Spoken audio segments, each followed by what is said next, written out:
In the early 90s, there was something called the Objective One, which was European money. Yeah. European money was being delivered to parts like Cornwall. In other words, a lot was coming into England.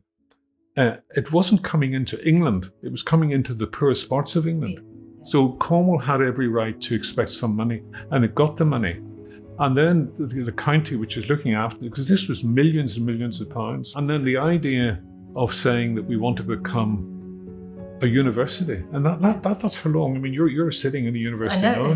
Although Anne was part of a university and you're part of a university, I was part of that evolution, and just making sure that we won that argument again. Because every time I went into a room to make a presentation, and there were so many, but it was like, well, what is it for, Alan? Why don't we do something more useful, more practical, more everyday? Yeah. And there were talks about car parks, swimming pools, everything. And I had to stand up and say, it's a university, it could be a university. So that was very interesting. And actually defined the whole debate. You had to get it into the local press. This could be good for Cornwall. And I always said good for the people of Cornwall. And that's still so true now. It's still for the people of Cornwall. Thank you for doing that, because obviously we now have this amazing university that we're part of.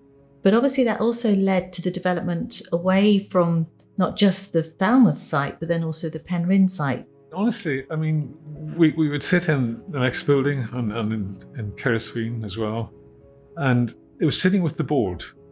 And myself and other senior staff, we would sit and say, we think we can develop. We have to develop.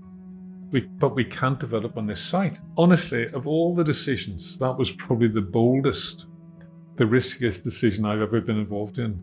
I suppose really having acquired it, and it was a front page story. I mean, the idea of this little art school, buying that site up in Tremoe, and really the idea of that happening was a surprise to everyone. It was like a declaration of intent. Yeah. And it did mean then that eventually, because this is also part of the university idea, the University of Exeter were running to some extent parallel with us on that. Yeah. And the reason that happened was that the Vice-Chancellor at that time was a man called Sir Geoffrey Holland, who obviously was VC of Exeter in Exeter, but he had a home in St Ives. Oh, right. And he was empathetic to the idea of a university for Cornwall.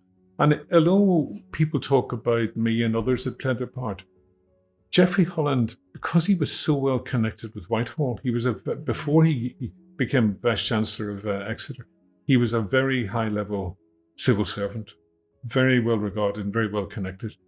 And when he came to Exeter then, he understood the logic of maybe a university in Cornwall. So Exeter, we have to say this, Exeter were helpful and instrumental in developing the Tremoe site, because once we'd acquired it, I think we acquired it in 2001. And then by about 2004, we had agreed that we would have a partnership sharing Tremoe. And that made all the difference. That suddenly meant that we were developing. We weren't worried about land. We weren't worried about, as long as we could get money, we could develop. So once we got that, then European money in the form of Objective One funds started to flow. And that's really where you have the developments in this site and the developments up at Tremoe. That's an incredible story in such a short space of time. When you think how other universities have taken hundreds of years to develop, this is an incredibly fast journey, isn't it? From an art school through to a university in 10, 20 years or something incredible. Just going back to the university title and what that meant, what were your first thoughts having created this amazing university and it becoming the university it had become? Almost, what were your first thoughts around what would give it that distinction compared to its previous years?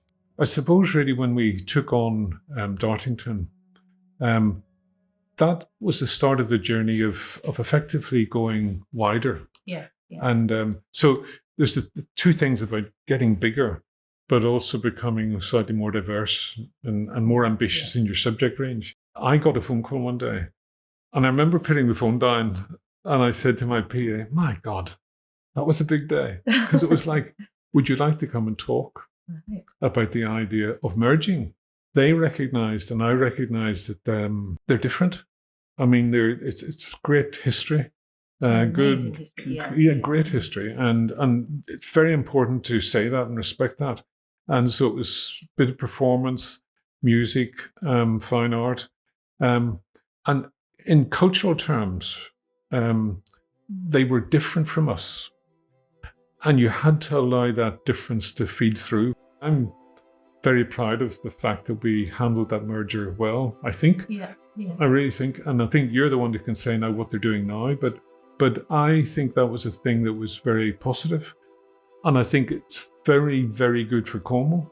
And I think even now, I see not only in Falmouth but in Cornwall, the number of coach performance people coming out of here that are out there. I think just to reflect from my point of view, it's been an amazing journey, because what is now called AMATA, the Academy of Music and Theatrical Arts, it is a fantastic venue. It is also a fantastic educational space. And I think because of that, we are seeing those performers, artists moving out into the county that wouldn't have been there before.